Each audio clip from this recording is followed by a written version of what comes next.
The following content is not meant to be a prediction for the actual story of operators. It's more of a word dump or a place where I'm sorting out some of my thoughts or things I noticed. Take all of this with a grain of salt and do not expect any of this to come true. Okay, so a few months ago, I kind of made a video on this new game released by Shadow named Operators, more specifically the King Street demo. Nearly a month ago, a second demo also came out. With the release of Bathurst Street, that's what it's called, as well as a video upload onto Shadow's YouTube page, came a lot of excitement over two things.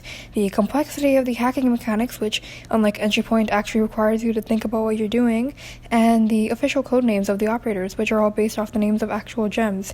And I guess it's a third thing as well, the first name of the coordinator, Hyejin, who is simply known as Crystal up until now. Or up until then, I suppose. Now, are the Crystal-themed names under Crystal's instructions kind of a mere coincidence, or just does it actually mean something, It seems pretty intentional to me, but hear me out. So, when you start the mission, you get a reminder from Crystal, or Hyejin, that there shouldn't be any dead bodies. She goes on to mention how the client won't like it, and if you go on to take out 2 cards, she'll start to mildly stress out about the whole thing. The client won't work with us, she explains, which makes sense until you start to question what's so possibly important about the certain client, where Hyejin would want to continue working with this specific entity. After all, criminal activity of any size and, brand recognition don't really overlap much, do they? Could it be for money? It doesn't make much sense, because why would you go after a specific client that even the support said not to do business with, for the sake of money, which any client can provide?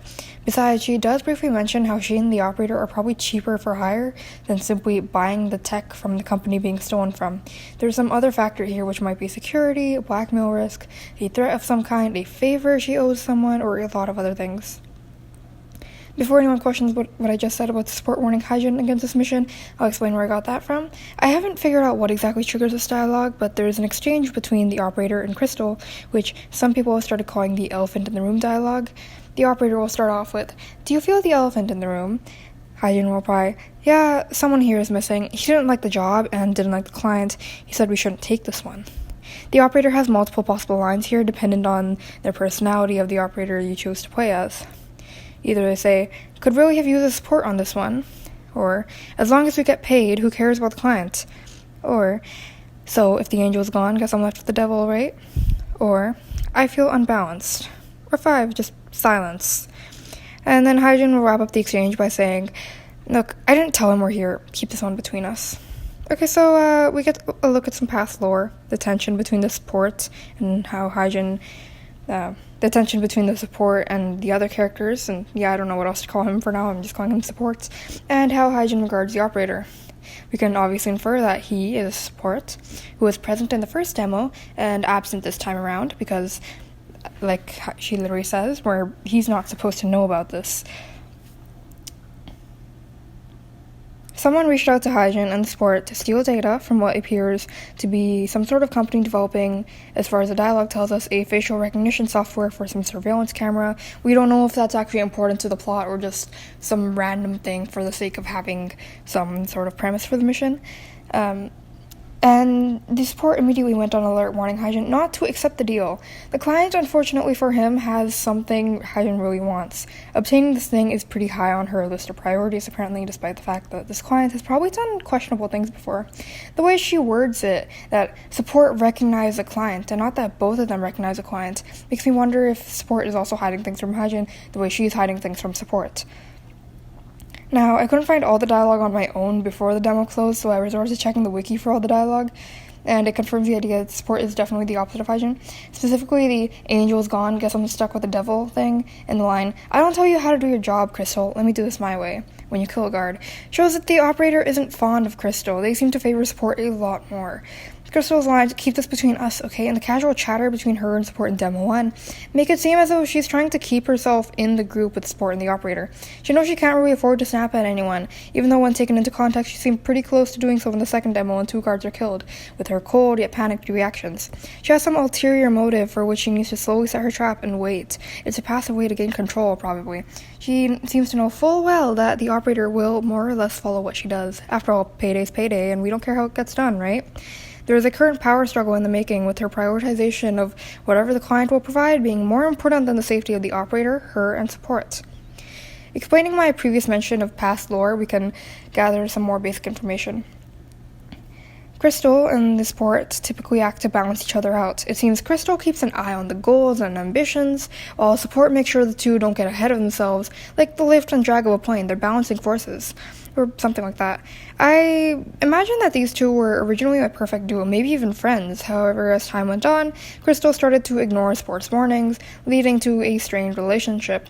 The only reason they still work together is for profit, or that they both haven't realized how strained their ties are and can't really let go.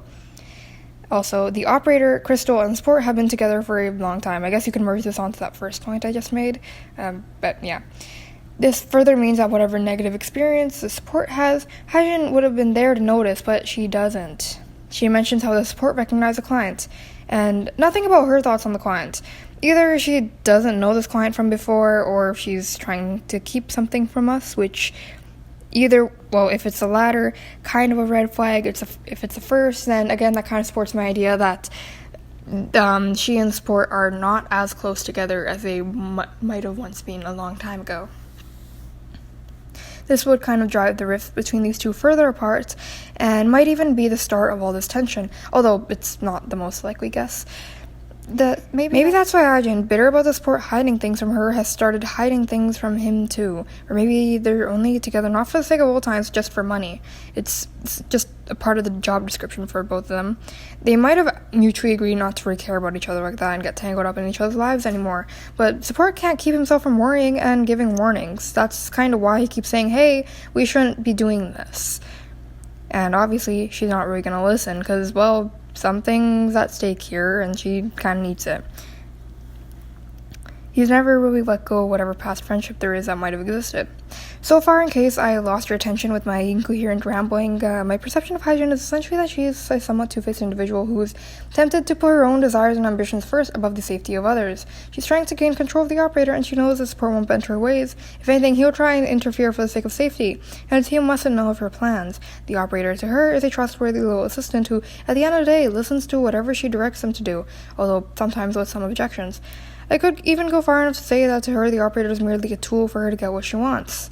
But she kind of masks all this with kind of, trying to sound like she cares and stuff. Oh, and all, she's definitely more than just some narrator or something in the story, and her actions will probably directly, negatively impact the operator, Sport, and probably herself too. She might grow into, if she hasn't already, more manipulative tendencies. Maybe this is all from someone else we haven't been introduced to yet. Nothing can really be said on potential character actions since we know little of the plot. Anyway, those are my thoughts on Hyejin so far with the information I have. I hope you enjoyed this discussion in speed paint. Yeah.